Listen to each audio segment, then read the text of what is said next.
नमस्कार बच्चों, स्वागत है आपका अपने चैनल में जिसका नाम है आशाएं कुछ पाने की। आज हम करने जा रहे हैं क्लास 10th का chapter chemical reactions and equation का पार्ट 4। अगर आप डायरेक्ट मेरे इस पार्ट पे आए तो मैं आपको रिक्वेस्ट करूंगी पहले आप पार्ट 1, पार्ट 2 और पार्ट 3 को देखिए, जिसके कारण आपकी कंसिस्टेंसी बनी रहेगी और आप सारे टॉपिक को प्रॉपर बेस से समझेंगे। वीडियो एट दी एंड थोड़ी सी भी अच्छी लगे तो प्लीज लाइक और शेयर का बटन दबाना मत भूलिएगा। चैनल को सब्सक्राइब नहीं किया है तो प्लीज कर लीजिए और साथ में एक बेल आइकन होगा उसे भी क्लिक कर दीजिए। चलिए शुरू करते हैं आज का लेक्चर। आज के लेक्चर में हम जानेंगे किस तरह के कितने तरह के केमिकल रिएक्शंस होते हैं। 5 तरह के केमिकल रिएक्शंस होते हैं: combination, decomposition, displacement, double displacement और ऑक्सीडेशन एंड रिडक्शन। आज के लेक्चर में सिर्फ पहले और 2 कवर होंगे, बाकी के 3 नेक्स्ट लेक्चर्स में, अपकमिंग लेक्चर्स में कवर होंगे।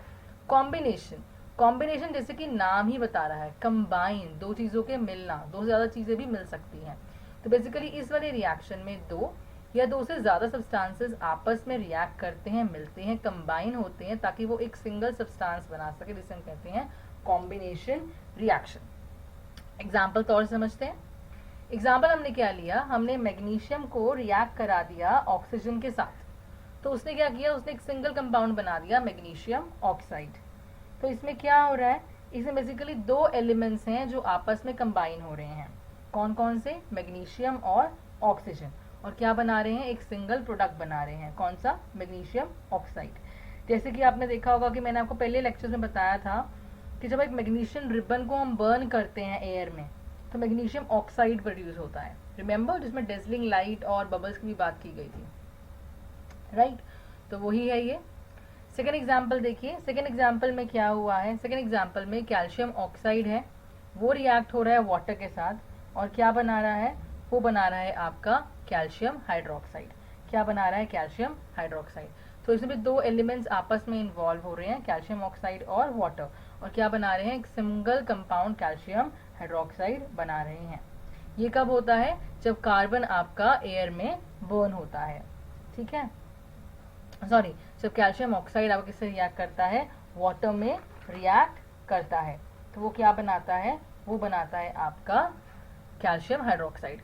अब ये जो आपका एक रिएक्शन है ना बेटा, ये आपका बहुत मिलता जुलता है अपनी लाइफ से, आप में से हमेशा देखा होगा होते हुए। क्यों? क्योंकि हम कैल्शियम ऑक्साइड की बात करें तो कैल्शियम ऑक्साइड का और नाम भी होता है। और नाम क्या होता है कैल्शियम ऑक्साइड का? कैल्शियम ऑक्साइड का और नाम होता है बेटा लाइम और होता है क्विक लाइम। कौन से 2 नेम्स होते हैं आपके कैल्शियम ऑक्साइड के? एक होते हैं लाइम और एक होता है बेटा आपका क्विक लाइम। इन 2 नाम से भी इसको जाना जाता है, ठीक है। हमारा जो हाउस होता है ना बेटा, हमारा जो हाउस, उसमें कैल्शियम, अगर हम ऑक्साइड की बात की जाओ तो कैल्शियम ऑक्साइड हमारे हाउस में व्हाइट वॉशिंग में यूज किया जाता है। कैसे? कैल्शियम ऑक्साइड जो होता है उसको ड्रम में रख देते हैं और वाटर के साथ उसको मिक्स कर देते हैं, वाटर के साथ उसको मिक्स कर देते हैं। तो कैल्शियम ऑक्साइड वाटर के साथ रिएक्ट होता है बहुत जल्दी से और एक सॉलिड कलर का सब्सटेंस बनाता है, व्हाइट सॉलिड कलर का, जिसे हम कहते हैं कैल्शियम हाइड्रोक्साइड। और वैसे इसका एक और नाम है जिसे हम कहते हैं स्लेग लाइन। क्या कहते हैं हम? स्लेग्ड लाइन, ठीक है। बहुत सारी हीट के साथ प्रोड्यूस होता है ये।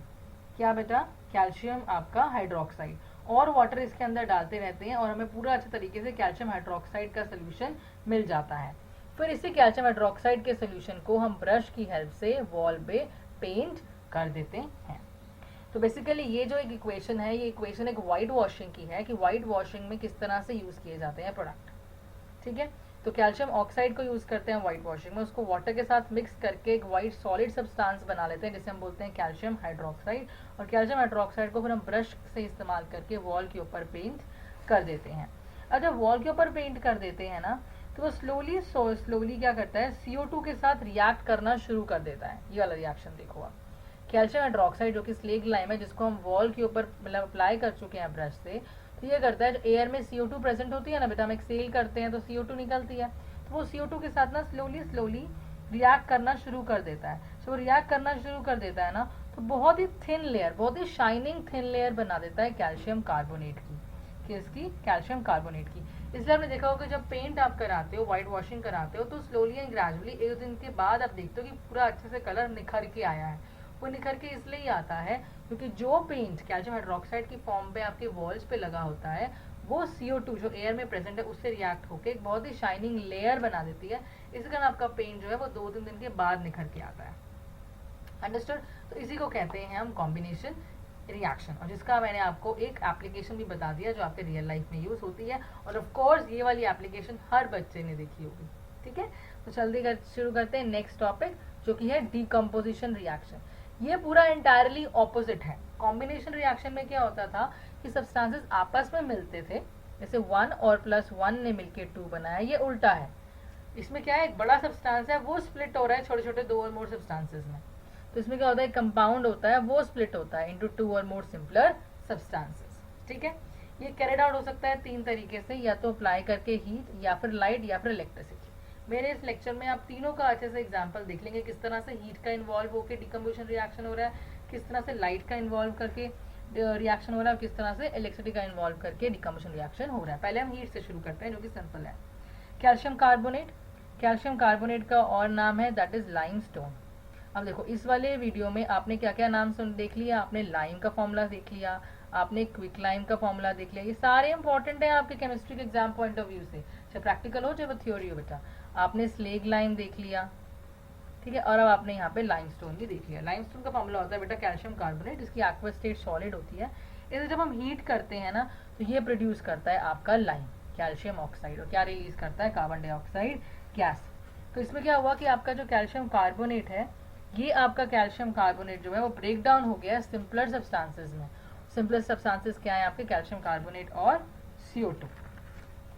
ठीक है, अब कैल्शियम कार्बोनेट को हम जानते हैं कि लाइमस्टोन भी कहते हैं।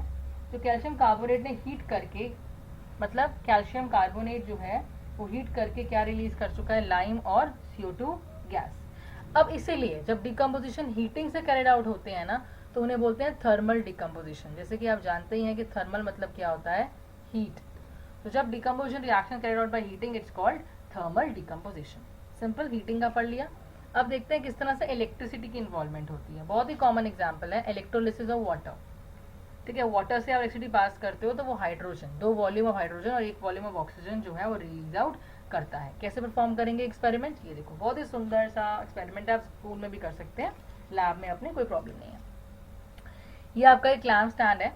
क्लैम्प स्टैंड के ऊपर मैंने एक बैटरी लगा दी है 6 वोल्ट की, और मैंने एक क्या किया है, एक बॉटल लिया है। ठीक है, उस बॉटल का मैंने नीचे वाला हिस्से को काट दिया है। ठीक है, बेसिकली ये बॉटल है विदाउट बॉटम। ठीक है, इसको इन्वर्टेड उल्टा कर दिया है। ठीक है, और इसके अंदर आपका एक वाटर भरा हुआ है जिसके अंदर आपका सल्फ्यूरिक एसिड है। ठीक है, फिर मैंने यहाँ पे कॉक लगा दी है।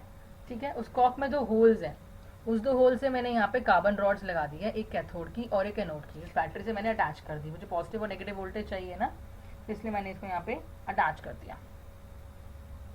ठीक है, anode is positive, cathode is negative. ठीक है, तो ये वायर्स हो गई, ये हमारा स्टैंड हो गया, ये हमारी बैटरी हो गई। तो क्या क्या चीज़ें यूज़ करी, हमने बैटरी यूज़ करी, हमने एक इन्वर्टेड बॉटल यूज़ करी है विद बॉटम कटा हुआ है उसका, उसमें एक कॉक लगा दी रबर की, और वहाँ से हमने क्या किया, 2 होल्स करे जिससे हमने वायर अटैच कर दी। ऊपर जो हमने होल किए, दोनों साइड हमने होल किए, ऊपर जो हमने होल किए वहाँ पे उल्टी टेस्ट ट्यूब लगाई गई है, इन्वर्टेड टेस्ट ट्यूब। ठीक है, उस टेस्ट ट्यूब में क्या किया है, उस टेस्ट ट्यूब के अंदर पानी भरा हुआ है और उसको हमने उल्टा लगा दिया है। ठीक है, सब उल्टा लगा दिया है, और यहाँ पे हमारे पास एक स्विच है। जैसे हम स्विच को ऑन करते हैं तो इलेक्ट्रिसिटी फ्लो करती है इन वायर से। जैसे वो फ्लो करती है तो हम क्या नोटिस करते हैं कि बबल्स की फॉर्मेशन होती है, बबल्स की फॉर्मेशन होती है। और हम देखेंगे कि एक में जो है वॉल्यूम गैस की ज़्यादा होगी और एक में वॉल्यूम जो है वो कम होगी। अगर हम यहाँ पे देखो, हाइड्रोजन वाली में जो है वो आपकी ज़्यादा है, और आपकी ऑक्सीजन वाले में गैस की volume, I am talking about gas, मैं वाटर की बात नहीं कर रही, गैस की बात कर रही हूँ, ये ज़्यादा खाली है, इसमें गैस ज़्यादा है, इसमें गैस कम है। क्वेश्चन ये उठता है कि क्यों हाइड्रोजन में ज़्यादा निकलती है गैस और क्यों ऑक्सीजन का लेवल कम होता है। क्योंकि जब आप इलेक्ट्रोलिसिस करते हो तो वो डिकम्पोजिशन जब कर रहा है, ब्रेक डाउन हो रहा है वाटर, तो वो 2 वॉल्यूम ऑफ हाइड्रोजन बनाता है, 1 वॉल्यूम ऑफ ऑक्सीजन। देख रहे हो, 2 वॉल्यूम, दोनों ही डायटोमिक मॉलिक्यूल्स हैं, O2H2, लेकिन 2 volume of oxygen exert out करता है और 1 वॉल्यूम ऑफ ऑक्सीजन। इसलिए गैस की जो अमाउंट जो निकल रही है रिलीज होने की, वो आपकी हाइड्रोजन की 2 वॉल्यूम है और आपकी ऑक्सीजन की 1 वॉल्यूम है। तो इस एक्सपेरिमेंट को आप इजीली परफॉर्म कर सकते हैं और आप नोटिस कर सकते हैं किसमें गैस ज़्यादा है किसमें कम है। लास्ट रह गया आपका लाइट का, उसमें मैंने सिल्वर क्लोराइड लिया है। सिल्वर क्लोराइड में क्या है, वो एक सॉलिड सब्सटेंस है वाइट कलर का। लाइट से मैं से पास करूँ तो वो डिकम्पोज हो रहा है सिल्वर और क्लोरीन में। और ग्रेइश वाइट कलर में कन्वर्ट हो जाता है वो, और क्लोरीन जो निकलता है वो येलोइश ग्रीन कलर का होता है। सिंपल। अब डिकम्पोजिशन रिएक्शन को आप कहाँ कहाँ यूज कर सकते हो?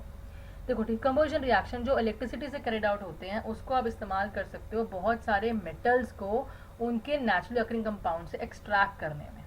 ठीक है, तो आप बेसिकली मेटल्स की एक्सट्रैक्शन में यूज कर सकते हो from the natural occurring compounds like chlorides और ऑक्साइड। ठीक है, ये इसका यूज है। किस तरह से, वो एग्जाम्पल देख लीजिए। मैंने एक सोडियम क्लोराइड लिया, ये मेरा मोल्टन स्टेट में है, मैंने एक्सिडी पास करी, मैंने सोडियम मेटल निकाल लिया इसमें से। सिंपल।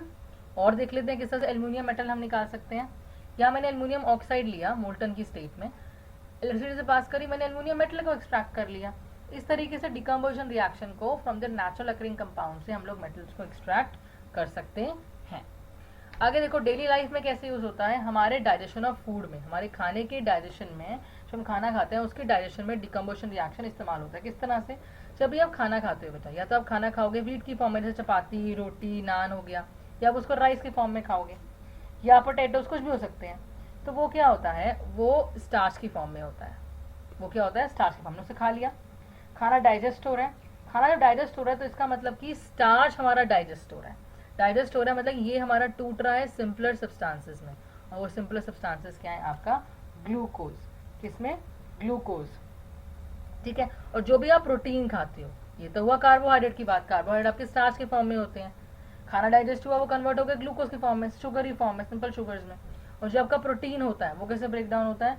वो ब्रेक डाउन होता है आपका अमीनो एसिड में। अगर आप कोई ऐसा प्रोडक्ट खा रहे हो जिसके अंदर प्रोटीन है बेटा, तो वो आपका जो होगा डिकम्पोज होगा, वो होगा आपका अमीनो एसिड की फॉर्म में। तो इस तरीके से आप देख सकते हैं कि आपका किस तरह से डिकम्पोजिशन रिएक्शन यूज हो रहा है, किसकी फॉर्म में, आपका एवरीडे लाइफ में। और कॉम्बिनेशन रिएक्शन का भी मैंने आपको बता दिया था, जैसे व्हाइट वॉशिंग में यूज हो रहा है हमारे एवरीडे लाइफ में। इस तरह से आप और खुद फाइंड कर सकते हैं। और मैं आपको रिक्वेस्ट करूंगी, प्लीज कमेंट्स बॉक्स में शेयर कीजिए कि कहाँ कॉम्बिनेशन और डिकम्पोजिशन रिएक्शन को आप देख रहे हो अपनी डेली लाइफ में। लेक्चर थोड़ा सा भी यूजफुल लगा हो तो प्लीज लाइक और शेयर का बटन दबाना मत भूलिएगा। मेरे चैनल को प्लीज सब्सक्राइब कर लीजिए। चैनल का नाम है आशाएं कुछ पाने की। साथ में एक बेल आइकन होगा, उसको भी प्रेस कर लेना ताकि मेरी कोई भी नई वीडियो आए तो आप उसको इजीली वॉच कर सको। Till then, take care, bye bye and keep smiling.